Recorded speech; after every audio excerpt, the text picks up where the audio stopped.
Confused, the governess wonders what sort of mystery Bly might hold.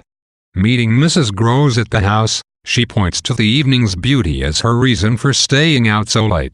For days, the governess reflects on her encounter with the intruder. Meanwhile, her time spent with Miles and Flora goes smoothly. Still wondering about the cause of the boy's expulsion, she decides finally that he was too refined for the horrid, unclean school world and had been punished for it. As much as the governess enjoys her charges, she is concerned that both children are impersonal, seemingly without history. One Sunday, the governess comes down the stairs to meet Mrs. Groves for church, only to meet a disturbing visage at the window. It is the intruder from the tower, staring intensely at her from outside the dining room window. The governess runs outside to confront the man, but he has vanished. She turns to the window to stand where he had stood. At that moment, Mrs. Groves enters the dining room and is startled by the image of the governess staring in from outside. Mrs. Groves, breathless, asks the governess why she looks so frightened. The governess responds by saying she cannot go to church and claims that what Mrs. Groves saw was not half as bad as what she herself saw just a few moments ago. She then bewilders and frightens her colleague by detailing her experience with the intruder at the window and, earlier, at the tower. Calling the man a horror, the governess tells Mrs. Groves that she feels compelled to stay and watch their home instead of going to church.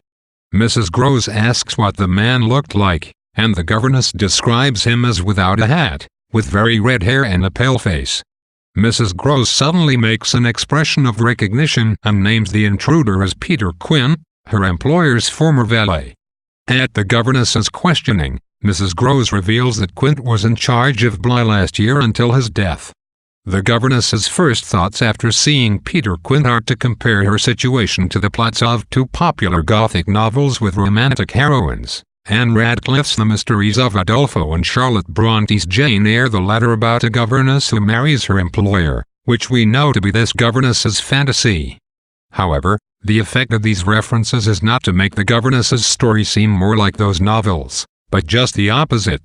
The fact that she is inclined to see herself in terms of these Gothic romances reminds us that this is not a romance, that those are fantasies rather than reality, and that even though we know that what we are reading is a work of fiction, it's a work of realistic fiction.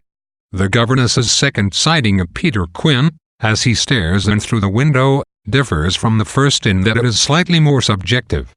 Her description of the first sighting focuses exclusively on what Quint looks like and what she sees him do, but this time she reports being seized by a flash of insight and certain knowledge that Quint is looking for someone other than her.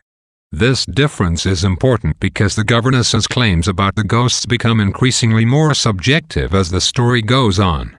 By chapter 6, she claims to know that Quint was looking for Miles. We believe the governess because her first vision seems to be very factual. She observes a man, she doesn't know he's a ghost, and she doesn't know he looks like Quinn. Therefore, her vision must be trustworthy. As we read further, however, the governess claims to know or intuit many things that cannot be proven simply by the evidence of her senses. The less factual her impressions, the less certain we are that she is trustworthy. When Mrs. Groves sees the governess peering in from the spot where Quint was, she describes the governess as a terrifying and dreadful sight, hinting that the governess herself may be a source of terror to others rather than a hero or savior, as the governess would like to think. The governess's description for Mrs. Groves of Peter Quint's appearance displays a strange mixture of attraction and repulsion.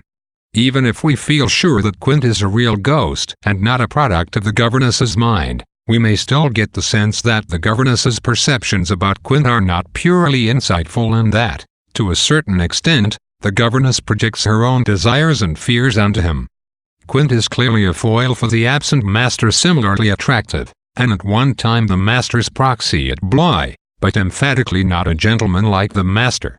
We know that the governess fell in love with the master during their interviews, so we can assume that the master awakened sexual desires in the governess. However, the governess has no outlet for those feelings, because the precondition for winning the master's approval is to endure his absence and not seek to communicate with him.